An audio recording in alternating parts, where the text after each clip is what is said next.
Et si les plus lucides d'entre nous partaient doucement, sans haine, sans parole, ils ne fument pas, ils ne protestent pas, ils s'éloignent. Au-delà du bruit incessant du monde moderne, un phénomène discret est en train d'arriver. Les hommes et les femmes, éveillés spirituellement, se distancent silencieusement de la société, pas parce qu'ils détestent l'humanité, mais parce qu'ils ne le reconnaissent plus, ou peu, être qu'ils ne se reconnaissent plus en elle. Ils ne trouvent plus de place dans des conversations superficielles, dans des systèmes qui glorifient l'ego, dans une culture saturée d'images, de bruit, de vitesse et d'inconscience. Ce n'est pas une rébellion externe, c'est un collapse interne, une fatigue de l'âme confrontée par un monde qui est devenu trop bruyant, trop faux, trop séparé du sens. Carl Jung, il y a presque un siècle, avait vu ce mouvement. Il savait que lorsque les individus se déplacent plus près de la conscience, ils se distancent de la foule, pas à cause d'arrogance, mais à cause d'une nécessité psychologique, à cause de la survie spirituelle. Ce que vous entendrez n'est pas un discours sur l'isolation ou la dépression, c'est une immersion dans un processus psychologique profond. Le silence des ceux qui voient et ne peuvent plus prétendre de ne pas voir. Ils sont vos amis d'enfance, vos collègues anciens, figures silencieuses sur les réseaux sociaux qui ne postent plus rien. Ils étaient là, et maintenant ils s'éloignent sans explication, sans drame. Ils détruisent les partis, ferment leurs comptes, quittent de grandes villes, changent des emplois ou disparaissent simplement du radar. On peut penser qu'ils sont dépressifs, cyniques ou antisociaux, mais la vérité est souvent beaucoup plus subtile. Ils sont réveillés, non pas dans le sens mystique ou arrogant du terme, mais dans ce moment fragile, irréversible de l'intérieur, où les êtres humains se réveillent pour eux-mêmes et ne peuvent plus participer complètement au jeu social. Il ou elle commence à voir les mécanismes invisibles de la société, les masques, les illusions, les rôles, et quelque chose à l'intérieur de eux ne peut plus prétendre. Jung appelait cela la séparation de l'individu de la collectivité. Un point de départ où l'âme s'arrête de nourrir sur l'approche externe et commence à chercher sa propre vérité. Mais cette vérité est souvent incompatible avec le rythme et la structure de la société. Ceux qui commencent ce chemin ressentent une fatigue étrange, celle d'avoir à entrer dans des endroits où leur présence n'a plus de sens. Ils n'hantent pas les autres, mais ils ne se trouvent plus là. Leur être le plus profond refuse de submettre à des relations vides, à des dialogues où personne ne s'écoute vraiment, à des environnements pollués par le bruit et les images et l'énergie. Donc ils partent discrètement, comme si leur âme les appelait ailleurs. Et la chose la plus perturbante, c'est qu'ils ne sont pas malheureux, ils sont lucides. Ils savent que ce renouvelage est le prix qu'ils doivent payer pour rester vides, qu'il n'y a plus de lieu pour eux dans un monde construit sur l'esclavage collectif. Carl Gustav Jung, ce pionnier de la psyché humaine, n'a jamais été un simple observateur de comportement, il était un cartographe de l'âme. Et d'entre ses nombreuses connaissances, l'une des plus puissantes et perturbantes était celle-ci. Plus conscient un individu devient, plus aliéné il devient de son temps. Pour Jung, le processus de l'individuation, ce chemin vers une conscience plus intégrée, plus authentique, nécessite inévitablement de se distancer de l'ensemble. Il a écrit que l'homme moderne, confronté avec la tâche de l'individuation, passe par un moment d'extrême solitude parce qu'il ne peut plus s'identifier avec l'esclavage collectif. Jung parlait d'une évacuation nécessaire de cette image standardisée de la normalité sociale, non pas comme une évacuation, mais comme une précondition pour une vraie transformation.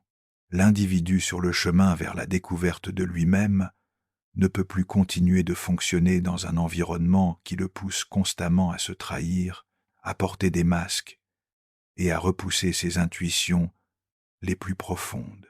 Ceux qui se réveillent de cette réalité découvrent soudainement que ce qui les envahissait précédemment, le bruit du monde, les obligations sociales et les ambitions imposées, sont devenus insupportables, comme si une révolution psychique se déroulait, et que tout ce qui appartenait à l'ancien être devait disparaître.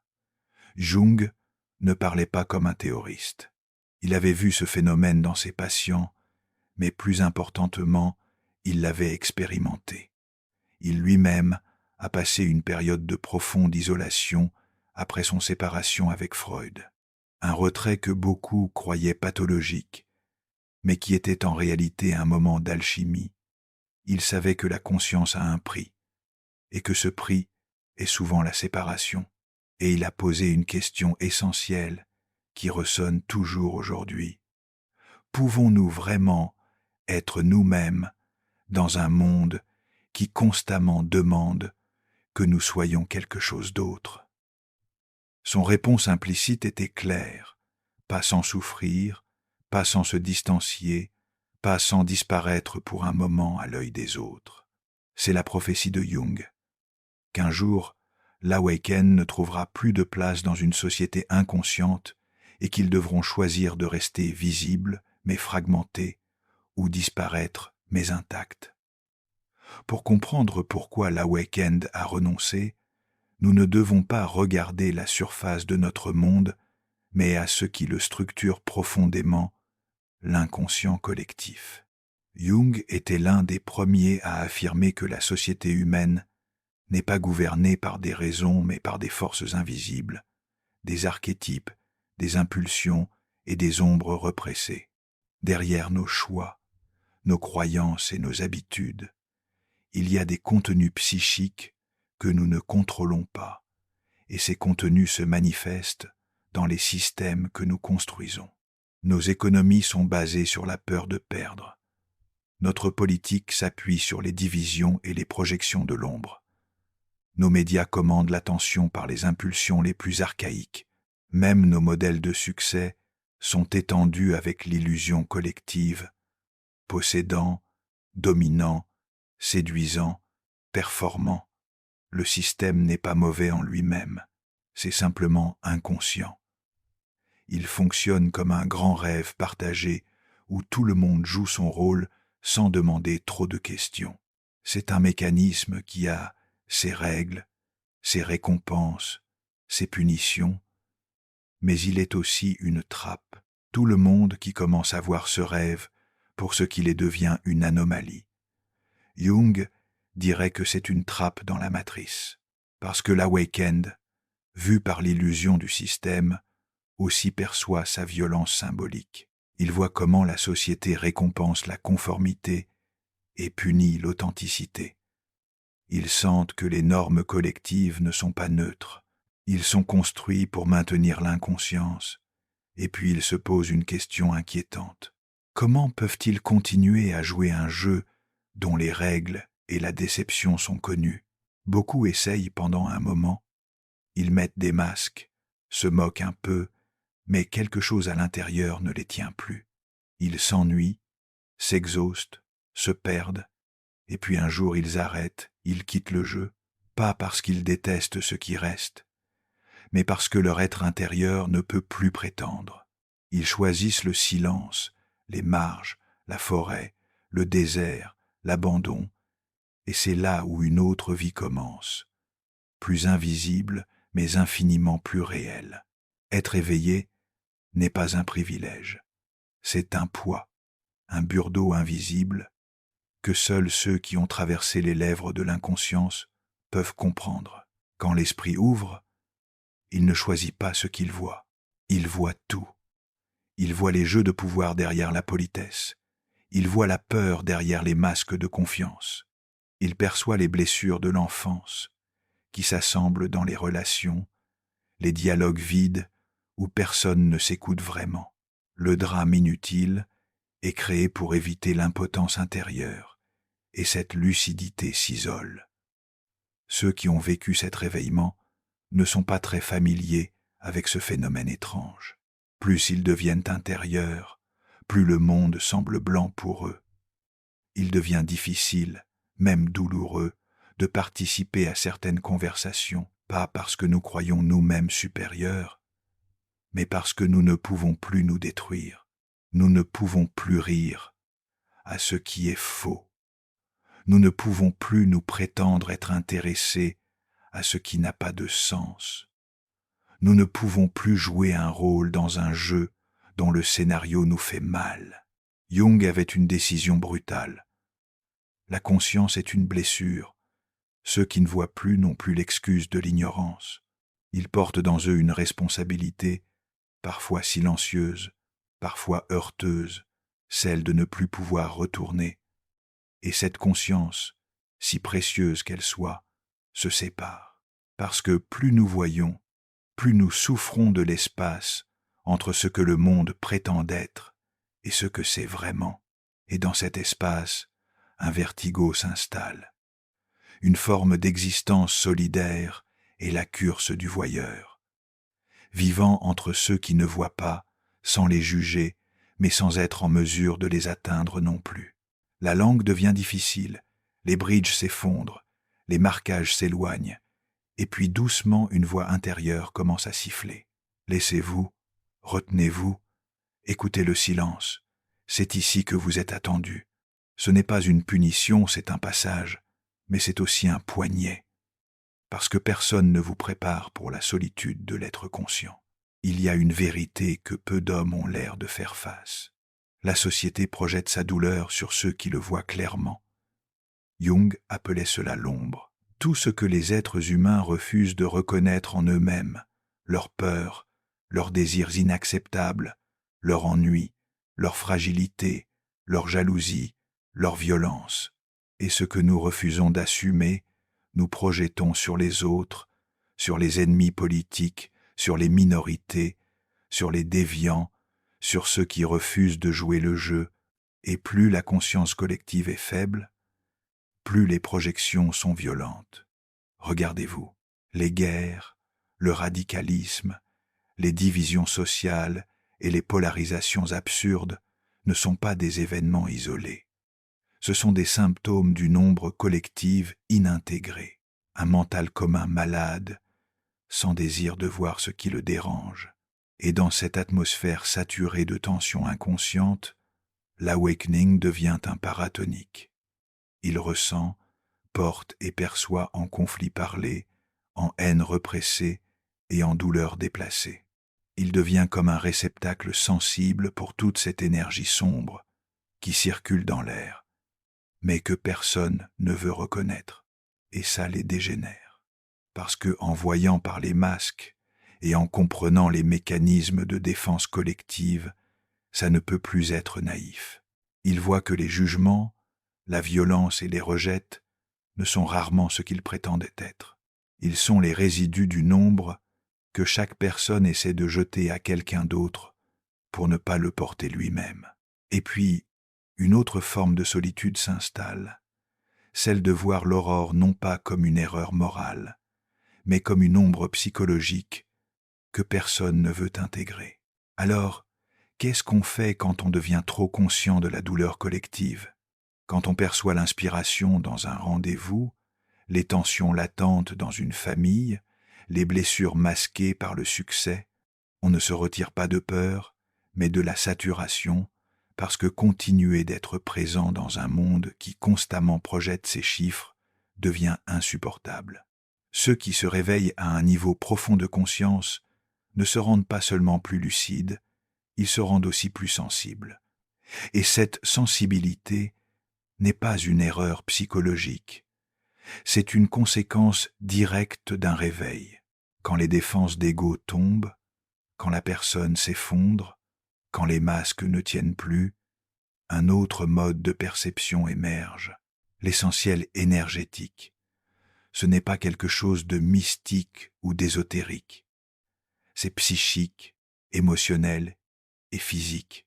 C'est l'habilité de senser ce qui n'est pas dit, de percevoir la charge émotionnelle d'un endroit, de prendre la place de la personne qui sourit. Et cette perception élevée transforme radicalement la façon dont nous vivons dans le monde. Un magasin d'achat devient un endroit d'agression sensorielle. Un rendez-vous de travail peut sembler comme une cacophonie d'égos compétents. Un soir social, une fois amusant, soudain devient un théâtre étouffé, saturé de prétentions, de tensions et de brouillard sans âme. L'atmosphère d'un sens réveillé comme un musicien entend des dissonances bruyantes dans une pièce remplie de brouillard. Et cela génère une fatigue particulière, une fatigue énergétique, parce que l'être dans un environnement inconscient signifie être constamment traversé par des flux chaotiques d'émotions inutilisées, frustrations repressées et désirs dénoncés. Et plus nous sommes conscients, plus pauvres nous devons devenir. Jung voit cette réalité dans ses observations d'un type intuitif. Les gens qui sont considérés comme profonds absorbent souvent tout sans le réaliser. Ils sont affectés non seulement par ce qui est dit à eux, mais aussi par l'intérieur de ceux autour d'eux. Et cette sensation devient une pression invisible à long terme. Tant de gens choisissent de s'abandonner, non pas à cause de rejection des autres, mais pour préserver leur intégrité psychologique. Ils réduisent leurs interactions, ils limitent leur présence sociale, ils choisissent la silence, pas à cause de contempt, mais à cause de nécessité intérieure. Ils savent que dans certains environnements, leur énergie est simplement dissuasée et qu'il faudrait s'abandonner pour se détruire. Il arrive un moment sur le chemin de l'awakening quand la personne ne se retient plus. Selon Jung, la personne est la masque sociale que nous portons pour fonctionner dans le monde. Le rôle de l'accompli professionnel, le parent responsable, l'amiable personne, le citoyen modèle. C'est utile, même nécessaire pour naviguer la société. Mais ce n'est pas nous, c'est une interface, pas une identité. Le problème est que pour la plupart des gens, cette masque devient trop serrée sur le visage.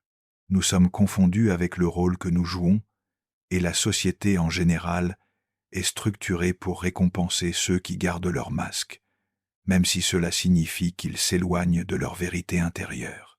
Mais pour les gens dans le processus de l'individuation, cette lie devient intenable.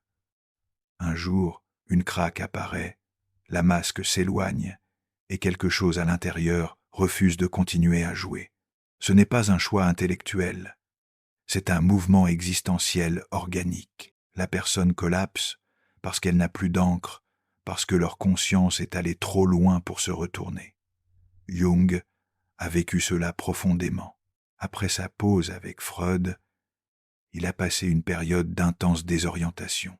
Il a écrit, dessiné et a conversé avec ses propres visions. Il a parlé avec ses images intérieures. Vers le monde extérieur, il est devenu étrange, presque fou. Mais en réalité, il s'est reborné en lui-même. Il a abandonné l'image d'un psychiatre renommé pour devenir un homme entier. De la même manière, beaucoup de gens réveillés d'aujourd'hui sentent que leur rôle social ne correspond plus. Ils ne peuvent plus vendre ce qu'ils ne croient pas. Ils ne peuvent plus sourire quand leur cœur est en retraite. Ils ne peuvent plus dire que c'est OK quand ce n'est pas OK. Ils ne peuvent plus prétendre. Et cela les marginalise parce que la société apprécie la performance, la consistance et l'image. Mais l'éveillé cherche la vérité. Même si cette vérité est inconfortable, instable et silencieuse, donc il s'éloigne. Ils s'éloignent des espaces où un masque est nécessaire pour eux. Ils choisissent de perdre leur propriété sociale plutôt que de perdre leur âme. C'est une forme de mort symbolique, celle de la personne. Mais cette mort ne conduit pas à une vie plus réelle, pas spectaculaire, mais alignée. Ce n'est pas une fatigue physique simple ou un burn-out professionnel classique. Ce que nous parlons ici est plus subtil, plus profond, plus existentiel. La fatigue d'être conscient dans un monde qui ne l'est pas. Cette fatigue n'est pas facilement expliquée parce qu'à l'extérieur tout semble normal. Mais à l'intérieur, quelque chose s'étend jour après jour. C'est une forme de fatigue de l'âme, une légèreté née de l'obligation constante d'adapter à un environnement dissonant. L'éveillé parce qu'il le perçoit plus acutement, parce qu'il se sent plus profondément, parce qu'il pense au-delà des conventions, il doit constamment traduire sa vérité dans une langue que la société ne comprend pas ou refuse de l'entendre. Et cette translation constante, cette dissonance permanente entre l'intérieur et l'extérieur nous mange à nous érode. Il y a ce sentiment étrange d'avoir à faire l'effort d'être là, l'effort de sourire quand nous sommes blessés, l'effort de parler quand la silence serait plus appropriée, l'effort d'adapter à des dynamiques absurdes, de tolérer des environnements toxiques, de fonctionner dans un monde qui se tourne vers l'envers. Jung a identifié cette fatigue comme une conséquence inévitable de l'individuation. Parce que plus nous devenons nous-mêmes, plus nous nous éloignons de ce à quoi la société attend, et plus élargi cet écart, plus coûteux devient l'effort de rester intégré. Donc, petit à petit, certains arrêtent de se battre, ils arrêtent la force, ils arrêtent les interactions qui ne nourrissent plus, ils quittent les espaces où ils doivent contracter pour exister, ils permettent à eux-mêmes de ne plus être disponibles. Ce n'est pas de courir, c'est une survie intérieure, parce qu'il y a un point où continuer à rester visible, accessible, socialement actif, signifie perdre soi-même et disparaître, au contraire, devient un acte de réparation. Ceux qui passent par cette fatigue comprennent que la silence n'est pas vide, c'est un refuge. Ils redécouvrent les plaisirs simples, la lenteur, la nature, le repos profond, la solitude complète. Ils ne sont pas le monde. Ils se reconstruisent loin d'eux-mêmes. À un certain point au long du chemin, une nécessité irrépressible de partir est ressentie. Mais ce n'est pas de courir, c'est de retourner à l'essentiel. La ville devient trop lourde, les écrans deviennent trop bruyants, les relations deviennent trop mécaniques, et alors l'appel du vivant, du réel est entendu non pas en langue articulée, mais dans une attraction mystérieuse vers la forêt, la mer, les montagnes, ou simplement la silence. Ceux qui se réveillent profondément ressentent cette nécessité presque organique de quitter l'artificiel, de s'éloigner de la agitation constante, de redécouvrir une forme d'harmonie que seule la nature semble capable de refléter. Jung lui-même a construit une tour pour lui-même sur les plages de l'île de Bollingen. Pas un palais, une tour primitive, sans électricité ou téléphone. Il est allé là, bas pour écrire, pour rêver, pour être. Là-bas, il a dit, il est de nouveau devenu ce qu'il était naturellement. Il a cuisiné pour lui-même, a rassemblé du bois, a dessiné des mandalas, a contemplé l'eau. C'était un retour nécessaire pour sa santé mentale. Parce que dans la nature, l'esprit peut être silencieux. Il n'y a plus de rôle à jouer, plus de performance à accomplir, plus de masque à porter. Il n'y a que le ciel, les arbres, la pluie, le corps et une plus vaste, plus ancienne présence qui regarde. C'est dans ce silence que l'esprit peut réagir, que l'âme peut se réchauffer, que l'esprit peut encore entendre les vérités, que le bruit du monde s'est effondré. Beaucoup de gens réveillés contemporains quittent les villes pour cette raison. Ils abandonnent des grandes carrières, des réseaux sociaux, des structures oppressives. Ils cherchent de l'espace, non pas d'isolation à cause de peur des autres, mais de l'espace pour respirer, pour ressentir, pour se trouver. Ils s'assoient à la mer, ou dans un petit bâtiment de bois, ou simplement dans un coin silencieux, loin du brouhaha et du brouhaha. Et là, ils sont souvent rebournés, pas spectaculairement, pas dans les médias, mais à l'intérieur, parce que la nature ne juge pas. Elle accueille et rappelle à chaque personne de ce qu'ils sont vraiment, un être vivant, vulnérable, conscient et libre.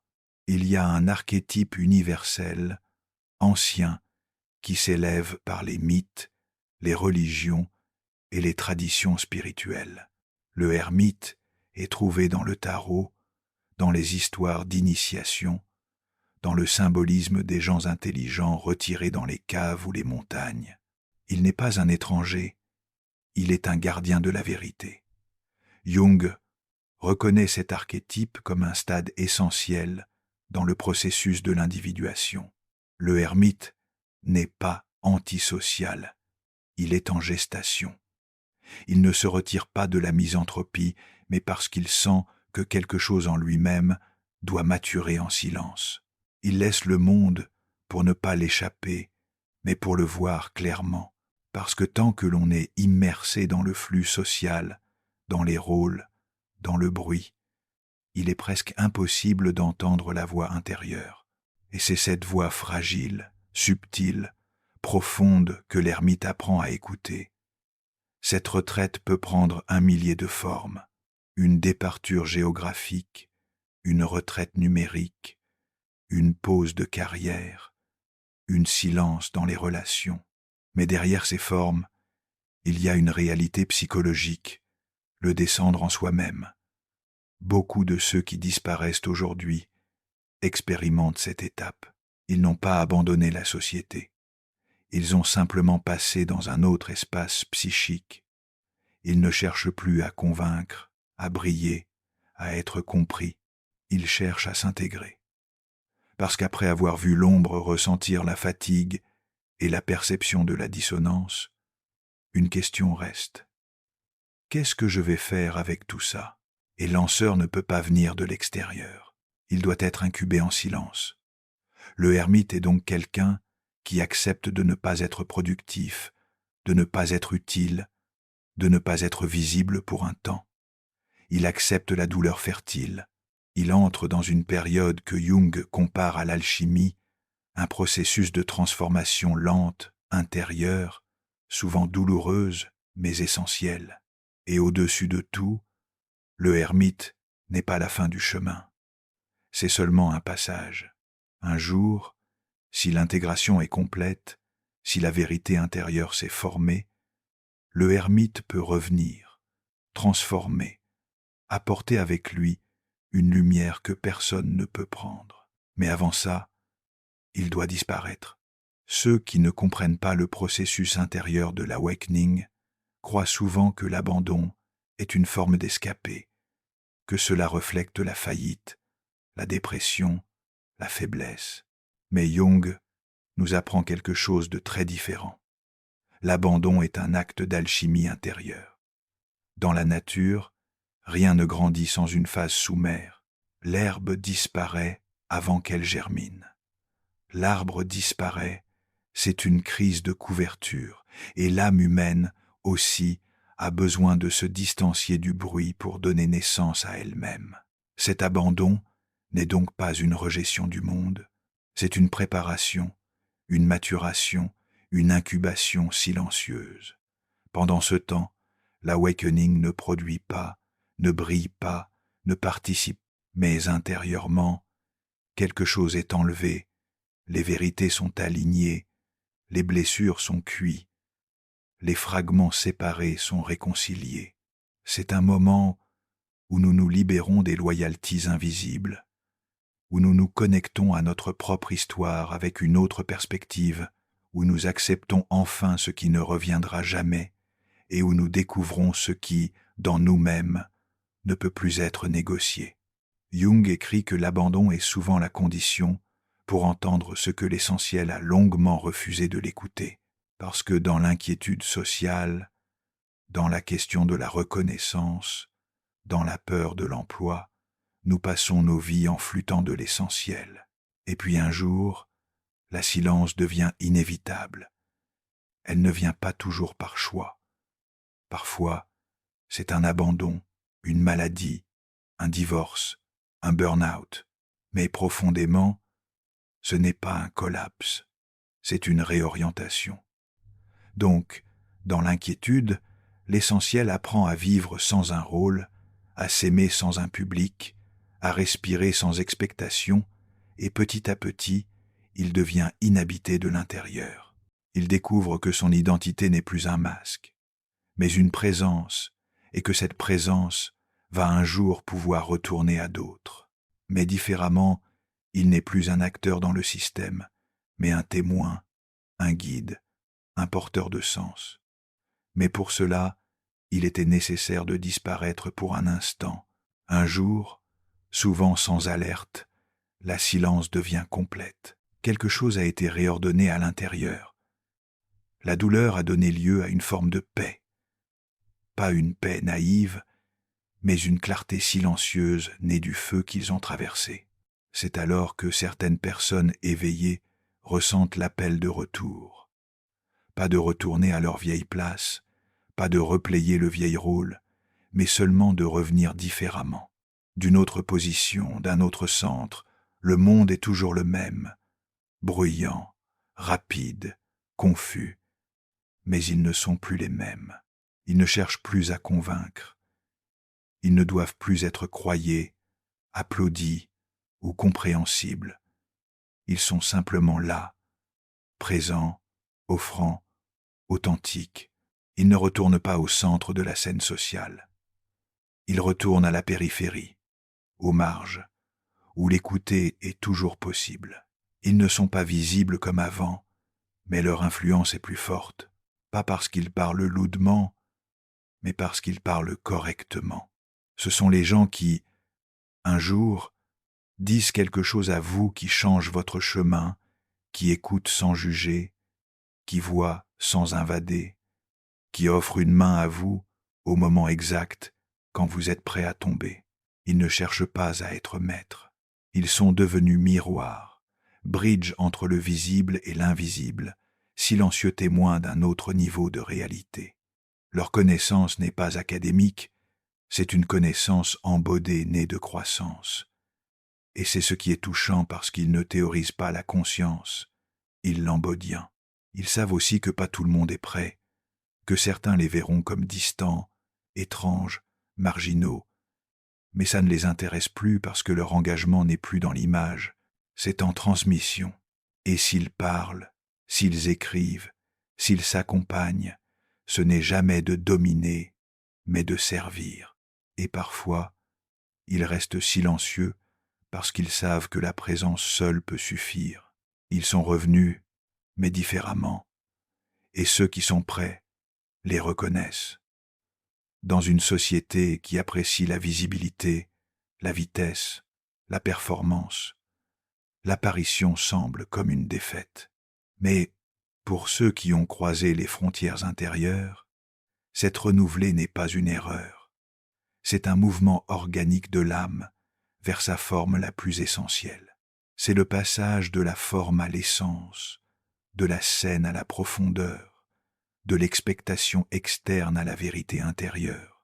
Jung a dit que l'individuation, le processus par lequel l'on devient vraiment soi-même, est souvent mal entendu par le collectif parce qu'il involue des étapes que le monde moderne rejette. Doute, solitude, chaos, renouvelé, silence. Et pourtant, c'est dans ces vagues, dans ces disparitions que la vérité est révélée. Désapparaître de cette perspective n'est pas un renouvelé de la réalité, c'est un renouvelé de l'impossible. C'est un renouvelé des jeux de masques, des relations sans âme, des dialogues faux, des carrières qui s'éteignent plutôt que déchantées. C'est un renouvelé d'un système basé sur l'oubli pour se rappeler, parce que dans la douleur choisie du renouvelé, l'un réveillé ne dort pas. Il se transforme. Il renouvelle les vieilles lignes. Il descend dans ses ombres, il trouve la paix là, bas, et quand il revient, s'il revient, il le fait sans avoir besoin de reconnaissance, sans slogan, sans flèche, mais avec une densité d'être que rien ne peut en prendre. Le monde ne le reconnaît pas toujours, mais ceux qui ont les yeux pour voir, le cœur pour ressentir, savent. Celui-ci a croisé, celui-ci a vu, celui-ci peut guider. Carl Jung nous a offert un map, une langue, une sagesse. Mais plus que ça, il nous a rappelé de ceci. Ce n'est pas en regardant la lumière que nous devons devenir lumineux, mais en plonger dans sa douleur. Et là, dedans se trouve le paradoxe. La disparition n'est pas la mort, c'est la maturation, c'est la préparation d'une offre que seulement la silence peut engendrer. Elle honore un appel intérieur plus puissant que n'importe quelle expérience extérieure. Elle s'évolue vers un monde plus conscient, plus libre, plus complète de l'humanité. Et peut être que c'est de la vraie courage